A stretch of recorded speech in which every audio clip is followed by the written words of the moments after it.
pedimos desculpa, mas também fazer parte desta montagem do palco.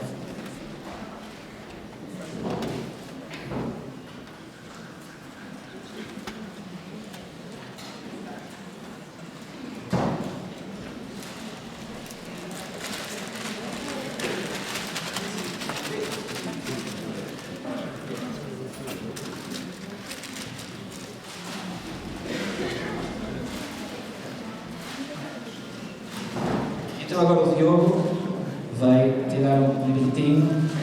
Já sabem que isto tem um número e uma cor também.